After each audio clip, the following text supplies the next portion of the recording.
आप सुन रहे हैं सहर विद कामिनी खन्ना।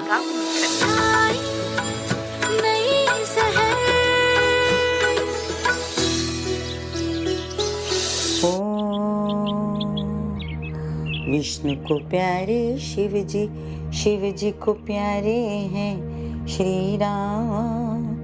एक दूजे की सेवा में खड़े दोनों ही अविराम। वो कैसा खेल निराला, शेष शैया है कहीं तो कहीं है सांपों की माला।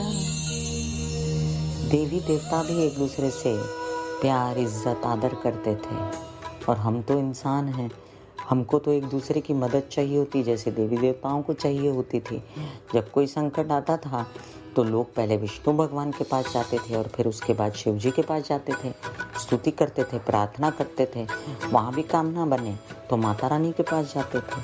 तो हमें भी तो किसी का सहारा चाहिए ना। सुप्रभात सुप्रभात सुप्रभात। मैं कामिनी खन्ना सहर कार्यक्रम में आप सभी के साथ इस दिन की दे रही हूँ मंगलमयी बधाइयाँ।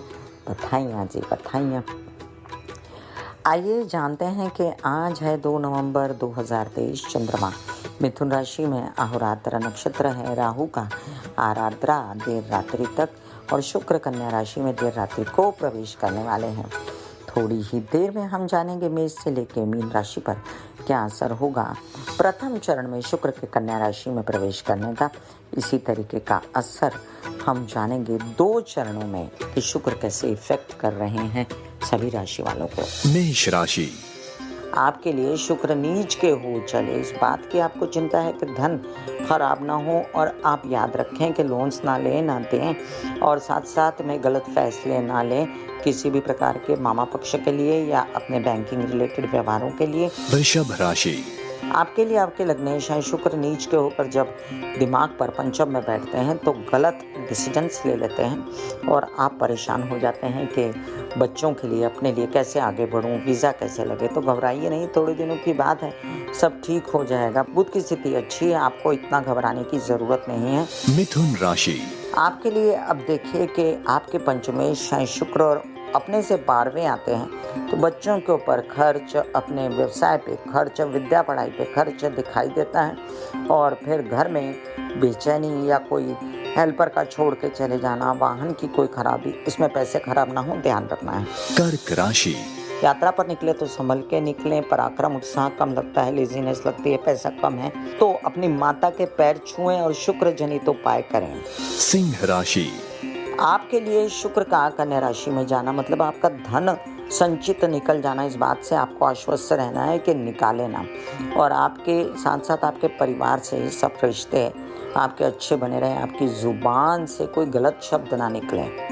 कन्या राशि, लग्न में नीच के शुक्र, वैसे तो शुक्र आपके मित्र हैं लेकिन व्यवसाय से रिलेटेड गलत फैसले ना हो जाए और आपकी पर्सनैलिटी में कोई कमी ना आए, प्रजनन अंगों से रिलेटेड कोई समस्या ना हो, इस बात का आपको ध्यान रखना है। तुला राशि, तुला राशि के लिए आपके लग्नेश हैं शुक्र और वो नीच के हो गए। कन्या राशि में विदेश रिलेटेड कार्यक्रम में देर ना हो जाए, कुछ नुकसान ना हो जाए, खर्चे ना हो जाए, प्रेमी से अच्छी बनी रहे, इसका ध्यान रखना है। वृश्चिक राशि, आपके कुछ काम ऐसे हैं जिसमें आपका लाभ होना था, पैसे आने थे, वो रुक गए हैं क्योंकि आपको कलह क्लेश नजर आता है। आपके कुछ पैतृक संपत्ति से रिलेटेड विवाद हैं तो सब संभल के कीजिए। धनु राशि, आपके लिए कुछ ऐसे काम हैं जिसमें व्यत्यय नजर आता है, मीडिया के काम हैं या आर्ट के काम हैं, क्योंकि आपके पिता से सहयोग नहीं है या आपको बहुत बेचैनी है, थकन है, तो ये काम में अगर आप ओम महालक्ष्मी नमः के जाप निरंतर करते रहें तो आपका काम हो जाएगा। मकर राशि, आपके कुछ ऐसे काम जो आप निकलने के लिए घर से देख रहे हैं, यात्रा पर जाने के लिए देख रहे हैं और आपको समय नहीं मिल रहा, आपका काम ही नहीं बन रहा, तो आपको क्या करना है, अपना मन स्ट्रांग करने के लिए मेडिटेशन करना है और महाकाली की आराधना करते हुए ओम ऐं ग्रीं क्लीं चामुंडा विच्चे के जाप करके काम पे लगना है।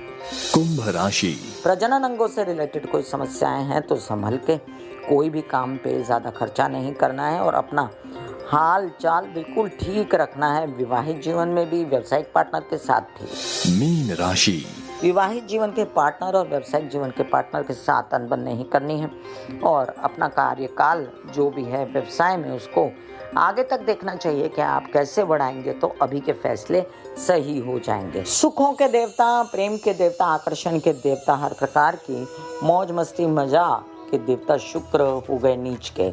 अब ये बात किसको बिल्कुल नहीं सुहा रही है तो वो तो है वृषभ राशि और तुला राशि, उनको बिल्कुल नहीं सुहा रहा, मिथुन राशि को भी नहीं सुहा रहा, कन्या राशि को भी नहीं सुहा रहा, लेकिन फिर भी किनको ठीक ठाक है, चलो ठीक है शुक्र हो भी गए तो हमको क्या फर्क पड़ता है।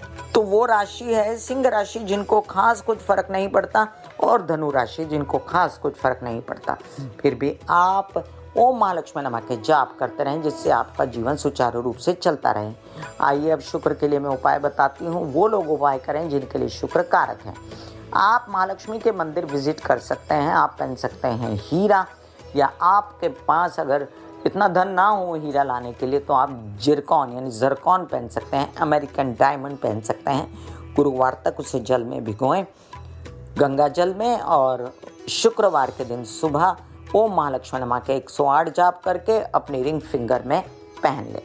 सुप्रभात सुप्रभात सुप्रभात। आइए किसी एक की समस्या का समाधान ईश कृपा से किए देती हूँ।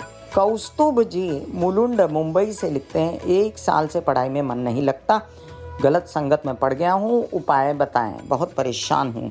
नंबर दिया है 11। कौस्तुभ जी गलत संगत में पढ़ना बहुत गलत बात है और आपका जो पढ़ाई में मन नहीं लग रहा उसके लिए आपको जो है कृष्ण की आराधना करनी चाहिए, हरे कृष्णा के जाप करने चाहिए और प्रैक्टिकल हो जाए।